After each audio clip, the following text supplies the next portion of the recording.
Okay, Assalamualaikum. Untuk satu Farabi kita masuk tajuk bab baru ataupun bab baru, tajuk baru iaitu garis dan sudut.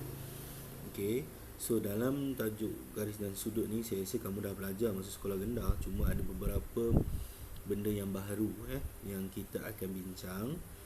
Okay, apakah kongruen, tembeling garis dan kongruen sudut. So perkataan yang baru bagi awak adalah kongruen. Okay, dan satu lagi perkataan tembeling garis. Okay. Nah, kita lihat apa yang dikatakan sebagai tembeling garis kongruen. Kongruen ni, perkataan kongruen kita anggapkan sebagai sama. Itu je. Tembeling garis, tahu apa dia tembeling garis? Hanyalah garisan. Okey. So, kalau saya nak tunjuk contoh, okey. Ini adalah tembeling garisan. Tembeling garis P sampai Q ataupun tembeling garis PQ adalah 6 cm. Okey. Kemudian kamu belajar tentang sudut kongruen. Kongruen apa dia kata tadi? Apa yang saya kata? Kongruen tu masih dalam bentuk ataupun dalam bentuk yang sama. Sudut lah. Okey. Okey. Next, kita tengok tajuk yang seterusnya. Okey. Ini kita kena faham tentang tajuk ni. Yang saya bulatkan ini, dia bagi ada sudut 40 darjah, dia bagi huruf PQR. Sekarang ni saya nak kamu highlight pada bucu dulu. Bucu dia huruf apa? Q. Kalau Q tu mesti berada di tengah. Antara Q kita nak sebut mana dulu? PQR. PQR. Simbol bagi sudut dia adalah sudut. Ini sahaja. Okey. Sudut PQR. Cara kita nak baca dia sudut PQR. Okey, sudut PQR adalah 40 darjah. Ataupun kamu boleh terbalikkan sudut, ingat bucu tu mesti di tengah-tengah. Kamu patah balik pun tak apa. RQP. Tetap nilai sudut dia adalah 40 darjah. Okey. So, kalau kita lihat lagi apa perbezaan dia? So, apa yang sama? Sudut tu mesti berada di tengah. Nampak? Ada yang simbol dia bagi kat sini PQR, dia tak ada simbol sudut, dia hanya bagi topi dekat atas. Itu pun bermaksud sudut. Dan yang paling simple, yang terakhir ni, sudut Q. Bila dia bagi bentuk macam ni, sudut Q adalah 40 darjah. Itu pun dinamakan sebagai sudut. Okey.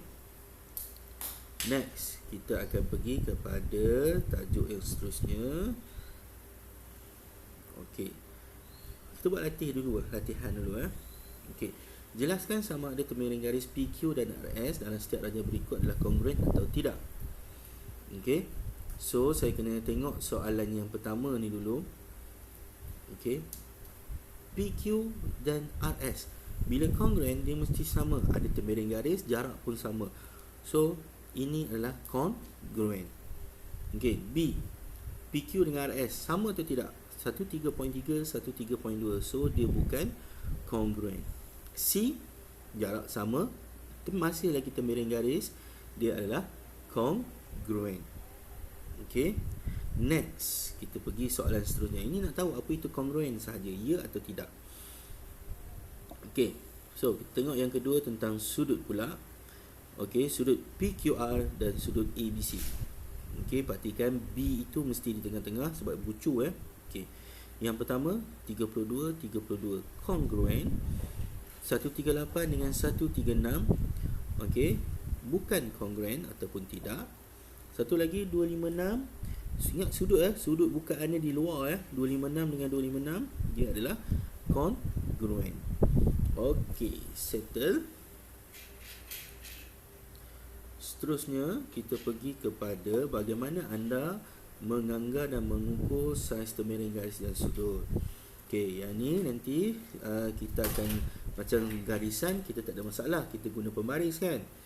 Tentang sudut tu nanti saya akan tunjuk contoh. Okey, apakah sifat sudut bagi garis lurus, sudut refleks dan sudut putaran lengkap. Okey, ini dalam buku teks sahaja, tak ada apa. Okey.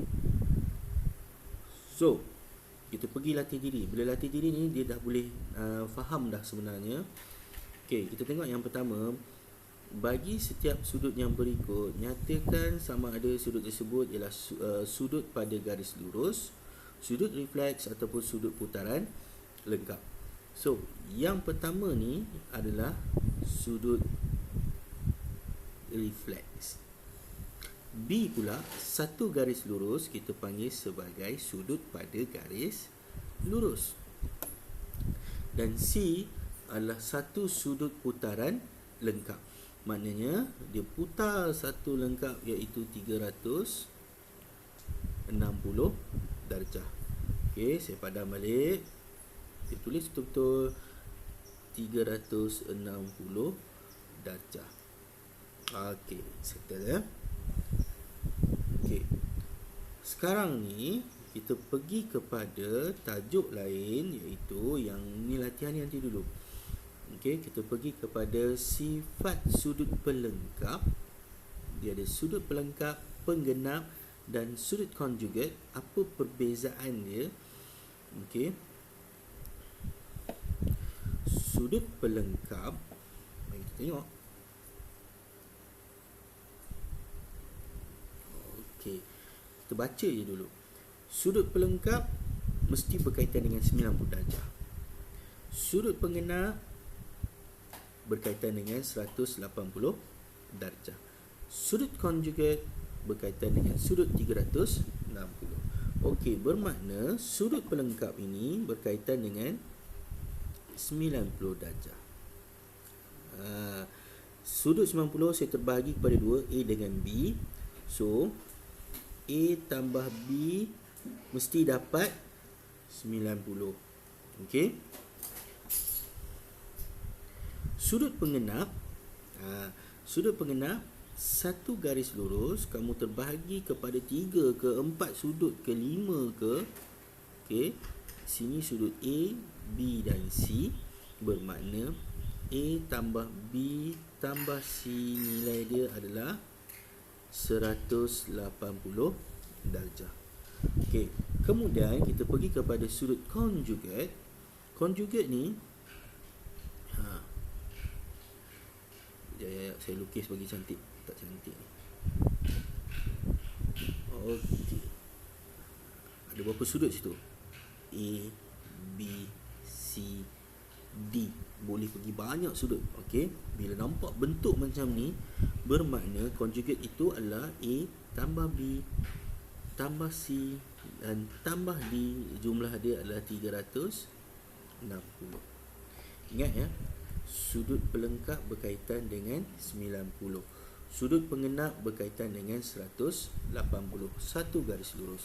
Dan sudut conjugate berkaitan dengan satu sudut putaran lengkap 360. Okey. Okey, baik. Sekarang ni macam mana kita nak selesaikan masalah? Contoh dia bagi kat sini. Kita baca dulu.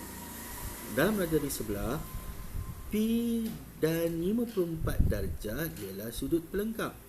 Kalau sudut pelengkap, automatik perkataan yang benda yang akan keluar adalah 90 darjah. So, nak dapatkan nilai P mudah sahaja. Okey, 90 tolak 54. Kamu akan dapat 36. So 36 tu dekat P ni. Sini 36. Dah dapat selesai satu.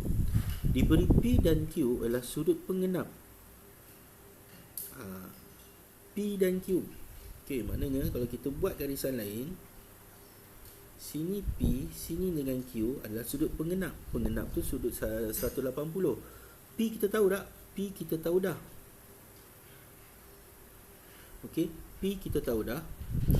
P kita adalah 36. So nak dapatkan 36 ni mudah saja. 180 tolak 36. Berapa jawapan?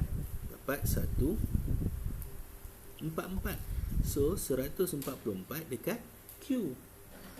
Kemudian dia bagi tahu pula, dan sudut konjugat bagi R ialah 260.